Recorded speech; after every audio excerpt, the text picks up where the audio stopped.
Well, there it is. I hope some of you guys are happy. I hope you guys are happy. For everybody that wanted Ruben Amorim out, I hope you guys are happy because you guys got what you wanted. You got a 4-3-3. You got Bruno as a 10. You got Darren Fletcher. Now we're apparently we're getting Michael Carrick or Ole. As of today, I'm pretty sure it's Carrick.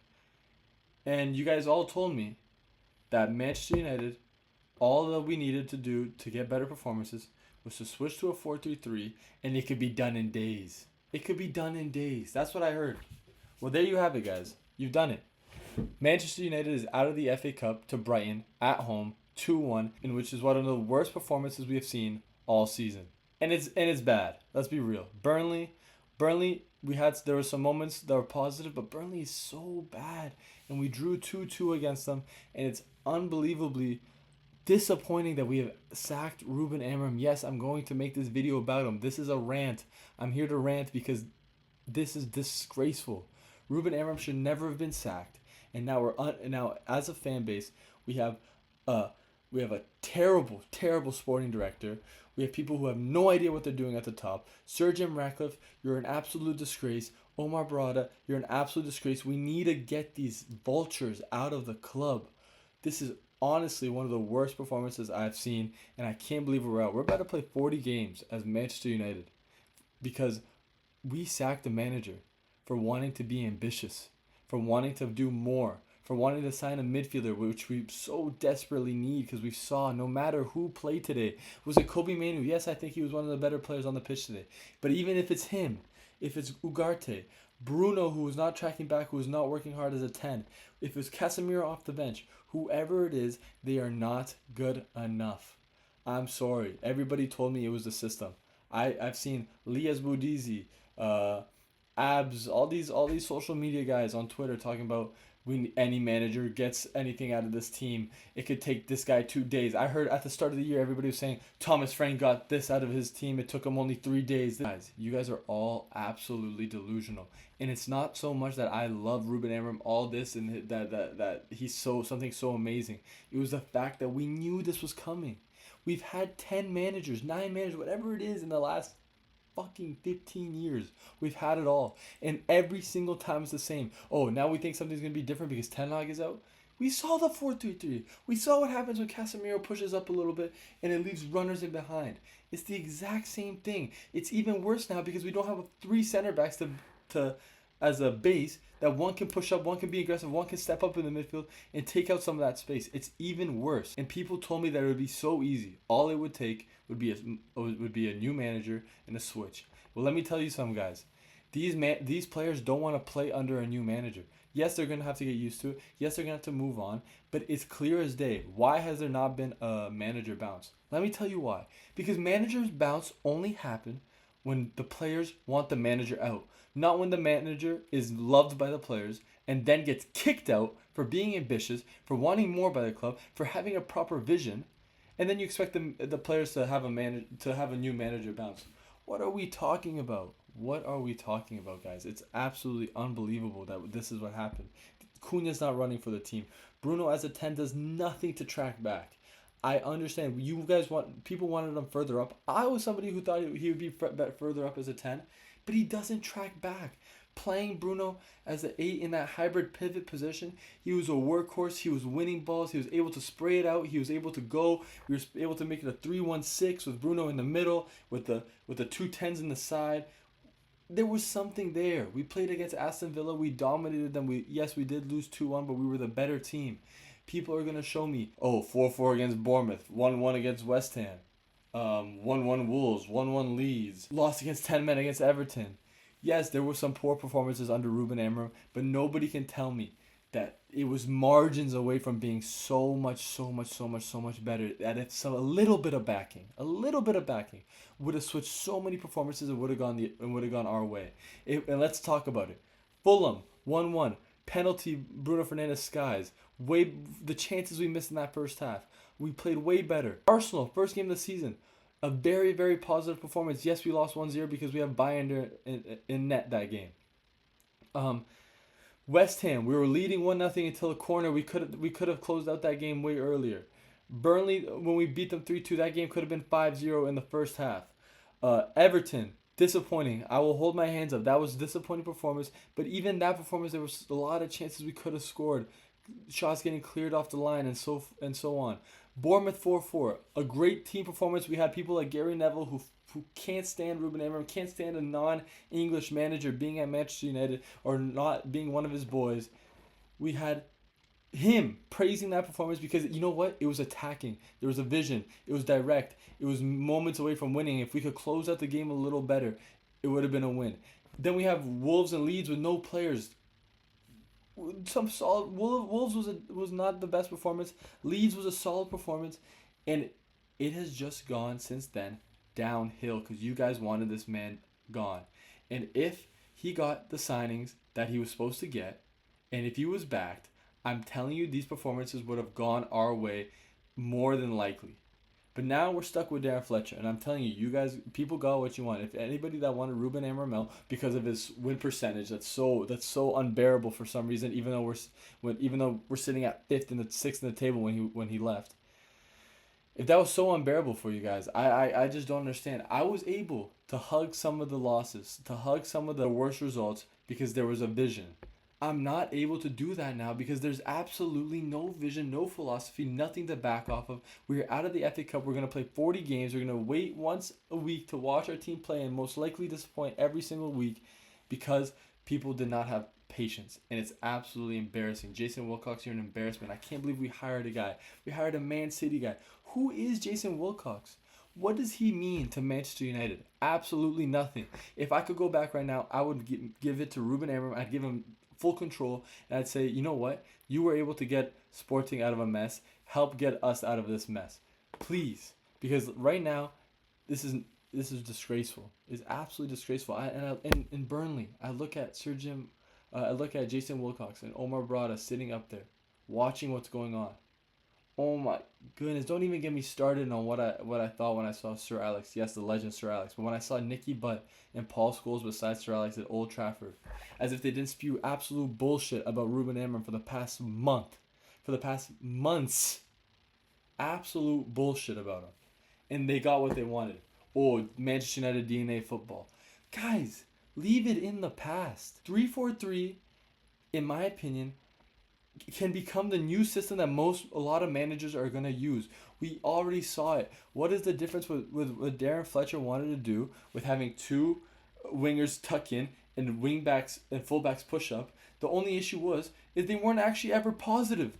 Dorgu, Dallo were late every time. If it was a 3-4-3 and you had the same philosophy, you would have had Cunha, you would have had Mount, and you would have had Dorgu bombing on, and you would have had Dallo being a little bit more defensive but still going forward. It would have been much more attacking. It would have been much better to watch, and it would have given us a win against Burnley. And I would put my money on that we would have at least gotten a draw, or we would have gone to extra time, or we would have won that game against Brighton. We would not have lost it the way we did. I will put so much money on that. And I told so many people that once Ruben Amorim was sacked, oh, why aren't you happy? He had a bad win percentage. Oh, you should be celebrating this. Oh, you don't know what you're talking about. Look, he's one of the worst Manchester United managers of all time. No matter who comes in, they'll do better. Yeah, we'll see. And it's shown. It's been 2 games and it's shown. It's absolutely embarrassing. I don't have much to say. Can we talk about this game tactically? What did we see? Was it direct? I guess it was direct. Every time the center back got the ball, he bombed it forward. Licha bombed 10 over the top through balls to Šeško or whoever, and just wasted possessions. I guess Mainu was good. I liked in my opinion. I actually do want to speak about this, and this is something that I disagree with Ruben Amorim on. The biggest mistake that Ruben Amorim did as a manager was not play Kobbie Mainoo every single day. And yes, it not only is it because Kobbie Mainoo is a very talented player, but it's because Man United fans are so caught up into the academy, and I'm one of them. I love Shea Lacey already. I'm one of them, so I'm a hypocrite here. Are so caught up into the academy that when they saw Kobbie Mainoo not playing, it's almost like they saw their child failing. And this is crazy to say, but it's true. Because it gave them every reason to jump on his back. Why isn't Kobbie Mainoo playing? Why isn't Kobbie Mainoo? He doesn't trust the academy. Hey, Kobbie Mainoo, If we were actually proper fans that were thinking logically, work your way into the squad. You're 19 years old. Ruben made a mistake here. He should have played him every day, every game, and he should have just got all that weight off his back. And not only that, is he's also a good player, and he also could have helped us in many games. And I think he would have learned while playing more. So yes, I'm kind of flip flopping on myself here, but I do think that Ruben did the right thing at times, not playing him. But overall, it's a bad thing because it was such an easy thing to get picked on. It was such an easy thing to be like, this is why we're losing, because Kobe Mainoo isn't playing. You're not going to play him because he played in the World Cup final 2 years ago, or Euros final 2 years ago, starting for England. It was so easy to attack him on, and it just built bad, or it just split the fan base. So many people are just player FC. They're Kobe Mainoo FC. I'm sorry. This is Manchester United. He should not have a free reign into the team. But look, that was his mistake. I think he should have done it. I love that Ruben has his philosophy and has the way he likes to do things, but in my opinion, that was one thing he should have dropped his ego on, and he should have just said, "Okay, if I'm going to be at this club, I need to play this guy because the love for him is so much that they actually love him more than they'll love me." And that was one of the biggest mistakes. And I think Kobe Mainoo did actually do a solid job in against Brighton, but I mean solid. Like it's as I guess that's what we can call it. And he still got subbed in the 62nd minute. I'm sure that's because of fitness reasons, but I'm extremely disappointed. I'm dreading. I'm actually dreading the Manchester City and Arsenal game because I just think it's going to be it's going to be rough. It's going to be rough what they're going to do. And whoever's in charge, I'm hearing Carrick as of right now. You know, it's Carrick, you know. Like, I'm just praying that's something that works. Please work. Carrick, Michael Carrick, be a legendary manager because we need something to save this season. Champions League's needed because they ruined it. They absolutely ruined it. My first video I made, I was trying to be nice to Ruben Amorim outers because I understand he's not the greatest manager, but I'm sorry, you guys are all a disgrace. Our season is now ruined and it's gonna keep going downhill in my opinion, because we didn't have patience to trust another manager for just a year, 2 years. 2 years. Is that too much to ask? Is that too much to ask? And people will say Real Madrid just sacked Xavi Alonso. He had a win percentage of 71%. Please know where we are. We are not Real Madrid. We are not in the same spot as Real Madrid. Real Madrid has won Champions Leagues and league titles 2-3 years ago. We are Man United, and we finished 15th last year. And the year before that, we were falling out of Champions League. We were disgracing the Champions League. We are a club that's going backwards, and we needed a full reset. Finishing 15th, and this year was Ruben Amorim's time to really prove and show what he could do, and what he was doing clearly, because you guys told me that with a back four and a manager who's competent would get something better out of his team right away. Well, clearly not, because Darren Fletcher isn't a competent manager. Is it that hard to put out a team? To me, he picked a good lineup. These players are not it. When are we going to realize that? When are we going to realize that this board, instead of backing and getting rid of some of these players, they keep on saying these players are good enough. These players are good enough. No, they're not. One thing United fans need to learn, myself included, is when a player signs for Manchester United, it doesn't mean right away that there's some quality that's unbelievable. Guys, some of these players are bottom Premier League level. Let's be real. Let's keep it a buck. Dalot. I can't believe Ruben Amorim made this guy look solid at times. He's bottom Premier League level. Lenny Yoro has been so disappointing. He's one of the ones I feel really sorry because I think he has a lot of potential. But guys, the way he's playing right now is bottom Premier League level. Bottom. Garte. Casemiro right now at his age right now. Cunha's not playing like himself. Dorgu. Just because they signed for Manchester United, it does not mean that they're some ridiculous level. Some of these players are not fit for the jersey, and they needed to be out, and they needed the backing. And you know what? We don't have that. So there you go. That's my thoughts. Will we get something out of Manchester City? I can't tell you. But that's what I thought about the game against Brighton. I think it was so disappointing, and I'm sorry I had to get some of that off my chest because the Ruben Amorim stuff has still not sat with me well. And people are gonna say I'm obsessed with him or not. I'm not. I've just seen 10 managers go and nothing changed. So why not trust the guy that out of all those managers is one of the better leaders and one of the better ones at creating a vision and creating some type of togetherness? Why not trust that one? Young, playing a different system, being different. Do you think managers become the best by copying and doing the same thing? No, there's some difference. There's some courage. There's play a 3-4-3, lose a couple, get better, figure it out, maybe adapt. Not getting better. It's not gonna get better, and we gotta pray we get something really good in the summer.